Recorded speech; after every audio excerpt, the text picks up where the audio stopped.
ಜಾಯ ರಾಘವೇಂದ್ರಾಯ ಸತ್ಯಧರ್ಮರದಾಯ ಚ ಪದತಾಂ ಕಲ್ಪವೃಕ್ಷ ನಮತಾಂ ಕಾಮಧೇನು ಶ್ರೀ ಗುರು ರಾಘವೇಂದ್ರ ಸ್ವಾಮಿ ಎಲ್ಲರನ್ನು ಕಾಪಾಡಪ್ಪ ತಂದೆ. ಎಲ್ಲರಿಗೂ ಒಳ್ಳೆಯದನ್ನು ಮಾಡು. ಸರ್ವೇ ಜನ ಸುಖಿನೋ ಭವಂತು. ಜೋಳದ ರೊಟ್ಟಿ ತೊಗೊಳ್ತಿದ್ದೀನಿ. ಓಕೆ, ಒಂದು ಅಥವಾ 2, 3, 4 ನೀವೆಷ್ಟು ಕ್ವಾಂಟಿಟಿಯಲ್ಲಾದರೂ ಮಾಡ್ಕೋಬೋದು. ಓಕೆ, ಬಿಸಿದು ತೊಗೋಬೋದು, ಏನು ತೊಂದರೆ ಇಲ್ಲ. ತಣ್ಣಂದೆಲ್ಲ ಬಿಸಿದು ಮಾಡಿದರೆ ಇನ್ನೂ ಚೆನ್ನಾಗಿರುತ್ತೆ ತಣ್ಣಗಿರೋದಕ್ಕಿಂತ. ಚಿಕ್ಕ ಮಕ್ಕಳೆಲ್ಲ ರೊಟ್ಟಿ ಬೇಡ ಅಂತಾರೆ, ಅವರಿಗೆ ಈ ಥರ ಡಿಫ್ರೆಂಟಾಗಿ ಮಾಡಿ ತಿನ್ನಿಸಿದ್ರೆ ತಿಂತಾರೆ. ಇದನ್ನ ಈಗ ಚಿಕ್ಕ ಚಿಕ್ಕ ಪೀಸಾಗಿ ಕಟ್ ಮಾಡ್ಕೊತೀನಿ. ಓಕೆ, ಕೈಯಿಂದನೇ ಮಾಡ್ಕೊತೀನಿ. ಚಿಕ್ಕ ಚಿಕ್ಕ ಪೀಸಾಗಿ ಕಟ್ ಮಾಡ್ಕೋಬೇಕು. ಓಕೆ, ನೀವು ಎಷ್ಟು ಕ್ವಾಂಟಿಟಿಯಲ್ಲಾದರೂ ಮಾಡ್ಬೋದು, ಏನು ತೊಂದರೆ ಇಲ್ಲ. ಇಷ್ಟೇ ಮಾಡಿ ಅಷ್ಟು ಚಿಕ್ಕ ಮಕ್ಕಳೆಲ್ಲ ರೊಟ್ಟಿ ಬೇಡ ಬೇಡ ಅಂತ ಹೇಳ್ತಾರೆ. ಓಕೆ, ರೊಟ್ಟಿ ತಿನ್ನೋದು ಅಭ್ಯಾಸ ಮಾಡಿಸ್ಬೇಕಂದ್ರೆ ಈ ಥರ ಏನಾದರೂ ಒಂದು ಡಿಫ್ರೆಂಟಾಗಿ ಮಾಡಿಕೊಟ್ರೆ ರೊಟ್ಟಿ ತಿಂದೇ ತಿಂತಾರೆ ಚಿಕ್ಕ ಮಕ್ಕಳೆಲ್ಲ. ಓಕೆ, ಆಯಿತಾ? ಇದೇನು ಸ್ವಲ್ಪ ಇದೆ, ತೆಗಿ. ಸ್ವಲ್ಪ ಸೀದಿದೆ, ಸೀದಿರೋದು ಬೇಡ. ಓಕೆ, ಸಾಕಿಷ್ಟೇ. ನೆಕ್ಸ್ಟು ಇವಾಗ ಇದು ರೊಟ್ಟಿ ಮಾಡಿರೋ ತವಾನೇ ತೊಗೊಂಡಿದ್ದೀನಿ ನಾನು.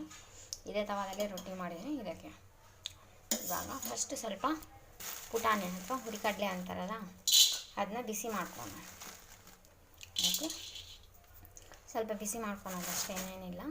ಇವಾಗ ನೆಕ್ಸ್ಟು ಸ್ವಲ್ಪ ಜೀರಿಗೆ ಹಾಕ್ಕೊತೀನಿ. ಜೀರಿಗೆ ಹಾಕ್ಕೊಂಡು ಜೀರಿಗೆ ಕೂಡ ಹುರ್ಕೊತೀನಿ. ಜೀರಿಗೆ ಕೂಡ ಹುರ್ಕೊಂಡು ಓಕೆ, ಇವಾಗ ಫಸ್ಟು ಸ್ವಲ್ಪ ಎಣ್ಣೆ ಹಾಕ್ಕೊತೀನಿ. ಸ್ವಲ್ಪ ಎಣ್ಣೆ ಹಾಕ್ಕೊಂಡು ನೆಕ್ಸ್ಟ್ ಇವಾಗ ಸ್ವಲ್ಪ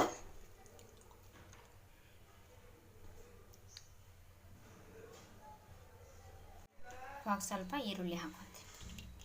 ಸ್ವಲ್ಪ ಈರುಳ್ಳಿ ಹಾಕ್ಕೊಂಡು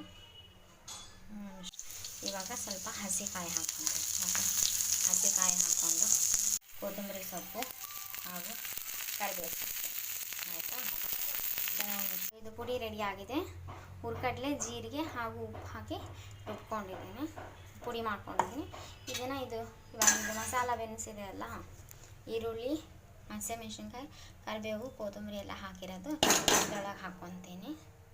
ಇದು ಇದರೊಳಗೆ ಮಾಡಬೇಕಂತ ಏನೇನಿಲ್ಲ. ನಾನು ಇದು ಮಾಡಿದೆಲ್ಲ ರೊಟ್ಟಿ ಮಾಡಿದ, ಹಾಗಾಗಿ ತವಾ ಒಳಗೆ ಮಾಡ್ಕೊಂಡೆ. ನೀವು ಯಾವುದಾದ್ರೂ ಫ್ರೈಯಿಂಗ್ ಪ್ಯಾನು ಅಥವಾ ಕಡಾಯಿ ಅದರಲ್ಲಿ ಕೂಡ ಮಾಡ್ಕೋಬೋದು, ಏನು ತೊಂದರೆ ಇಲ್ಲ. ರೊಟ್ಟಿನ ತೊಗೊಂಡು ಹಾಕ್ಕೋಬೇಕು ಇಲ್ಲಿ. ಓಕೆ, ರೊಟ್ಟಿಗಳು ಪೀಸ್ ಎಲ್ಲ ಇದಾವಲ್ಲ ಇದರೊಳಗೆ ಹಾಕ್ಕೊಂಡು ನೀವು ಎಷ್ಟು ಕ್ವಾಂಟಿಟಿಯಲ್ಲಾದರೂ ಮಾಡ್ಬೋದು.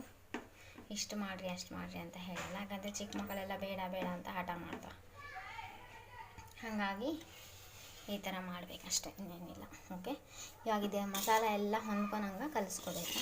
ಓಕೆ, ಮಸಾಲ ಎಲ್ಲ ಹೊಂದ್ಕೋಬೇಕು ನೀಟಾಗಿ. ಒಂದು ನಿಮಿಷ. ಸ್ವಲ್ಪ ಆಯಿಲ್ ಏನಾದರೂ ನೀಡಿದೆ ಅಥವಾ ನೆಸೆಸಿಟಿ ಇದೆ ಅಂದರೆ ಇನ್ನೊಂದು ಸ್ವಲ್ಪ ಆಯಿಲ್ ಬೇಕಂದರೆ ಹಾಕ್ಕೋಬೋದು. ಸ್ವಲ್ಪ ಆಯಿಲ್ ಹಾಕ್ಕೊತೀನಿ. ಓಕೆ, ಯಾಕಂದರೆ ಎಲ್ಲ ಉಪ್ಪು ಖಾರ ಎಲ್ಲ ಮಸಾಲೆ ಎಲ್ಲ ಹೊಂದಬೇಕಲ್ಲ, ಸ್ವಲ್ಪ ಆಯಿಲ್ ನೆಸೆಸಿಟಿ ಇದೆ, ಆಯಿಲ್ ಹಾಕ್ಕೊತೀನಿ. ಓಕೆ, ರೆಡಿ ಆಗಿದೆ ರೊಟ್ಟಿ. ಅಥವಾ ಫಸ್ಟೇ ರೊಟ್ಟಿ ಹಾಕಿ ಎಣ್ಣೆಯಲ್ಲಿ ರೊಟ್ಟಿನ ಫ್ರೈ ಮಾಡಿಕೊಂಡು ಮಸಾಲಾನ ಹಾಕ್ಕೋಬೋದು, ಏನು ತೊಂದರೆ ಇಲ್ಲ. ಹಂಗಾದರೂ ಮಾಡ್ಬೋದು, ಹಿಂಗಾದರೂ ಮಾಡ್ಬೋದು. ಓಕೆ, ತುಂಬ ಟೇಸ್ಟಿಯಾಗಿರುತ್ತೆ, ತುಂಬ ಡಿಫ್ರೆಂಟು. ಮತ್ತು ಇದು ಹೆಲ್ದಿ ಫುಡ್ಡು, ಯಾಕಂದರೆ ಇದಕ್ಕೆ ಜಾಸ್ತಿ ಆಯಿಲ್ ಎಲ್ಲ ಬಳಸಿಲ್ಲ, ಡೀಪ್ ಫ್ರೈ ಥರ ಎಲ್ಲ ಏನೂ ಮಾಡೇ ಇಲ್ಲ. ಚಿಕ್ಕ ಮಕ್ಕಳಿಗೆ ಕಣ್ಣು ಮುಚ್ಕೊಂಡು ಕೊಡ್ಬೋದು, ತಿನ್ನಿಸ್ಬೋದು. ಮಕ್ಕಳೆಲ್ಲ ರೊಟ್ಟಿ ಬೇಡ ಬೇಡ ಅಂತ ಹಠ ಮಾಡುತ್ತಾ. ಓಕೆ, ಈ ಥರ. Welcome to my channel Shri Guru Raghavendra veg kitchen. Please like, share, comment, subscribe. Thanks for watching my channel. ಚಿಕ್ಕ ಮಕ್ಕಳೆಲ್ಲ ರೊಟ್ಟಿ ಬೇಡ ಬೇಡ ಅಂತೆಲ್ಲ ಹಠ ಮಾಡ್ತಿರ್ತಾರೆ. ಈ ಥರ ಡಿಫ್ರೆಂಟಾಗಿ ಮಾಡಿ ತಿನ್ನಿಸಿದ್ರೆ ತಿಂತಾರೆ.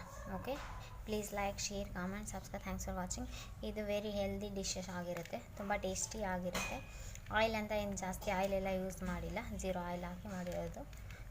Please like, share, comment, subscribe. Thanks for watching my channel.